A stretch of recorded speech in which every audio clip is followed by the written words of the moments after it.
आज की कहानी एक ऐसे रहस्य को उजागर करेगी जो आपके रोंगटे खड़े कर देगा। क्या होता है जब एक पुरानी दोस्त जो अब इस दुनिया में नहीं है अचानक से आपसे मदद मांगने लगती है। आज के वीडियो में हम आपको एक ऐसी खौफनाक हकीकत से रूबरू करवाने जा रहे हैं जिसे सुनने के बाद आप अकेले रात में सोने से पहले 100 बार सोचेंगे।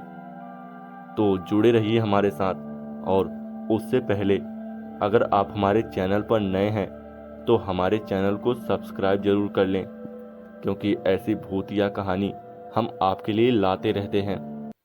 तो चलिए शुरू करते हैं आज की एक खौफनाक कहानी।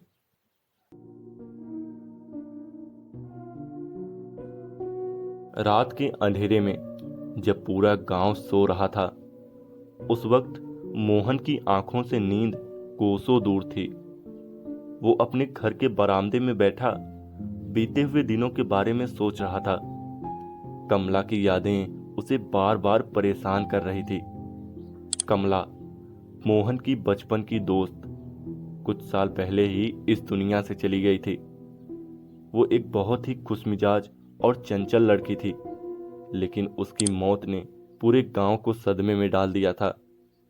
गांव वालों का मानना था कि कमला की आत्मा अब भी उसी गांव में भटक रही है।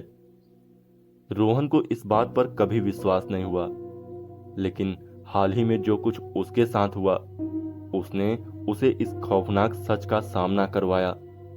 एक रात मोहन के घर के पास एक हल्की सी आवाज आई। वो आवाज किसी महिला की थी जो धीरे धीरे तेज होती जा रही थी।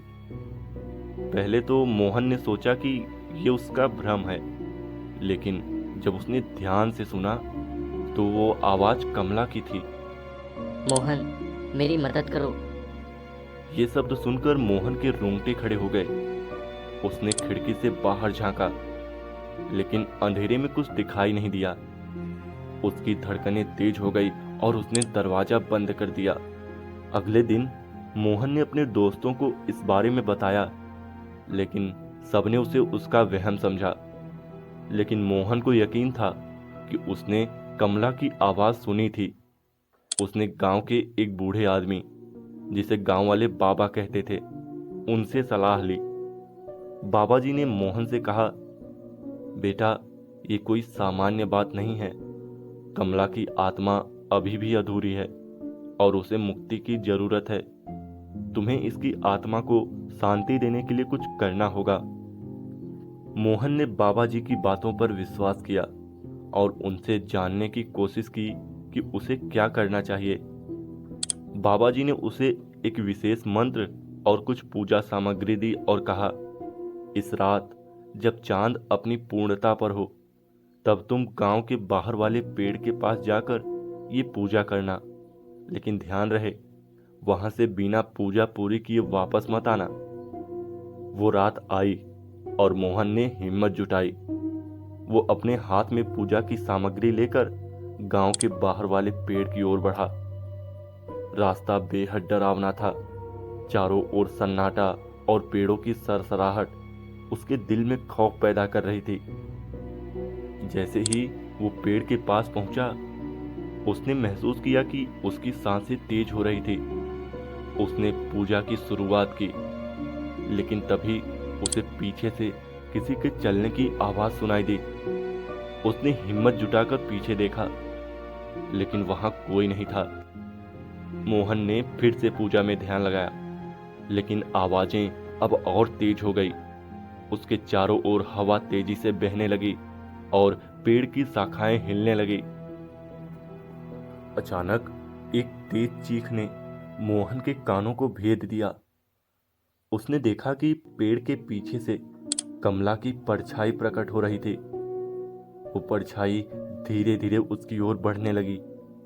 मोहन का दिल जोर जोर से धड़कने लगा, लेकिन उसने बाबा जी के दिए मंत्र का जाप जारी रखा। कमला की आत्मा अब उसके बिल्कुल करीब थी। उसकी आंखें लाल हो चुकी थी और उसके चेहरे पर एक भयानक मुस्कान थी। मोहन ने अपनी आंखें बंद कर ली और मंत्र को पूरे मन से पढ़ने लगा। धीरे धीरे कमला की आत्मा की चीखें तेज होने लगी, लेकिन मोहन ने अपनी पूजा नहीं रोकी।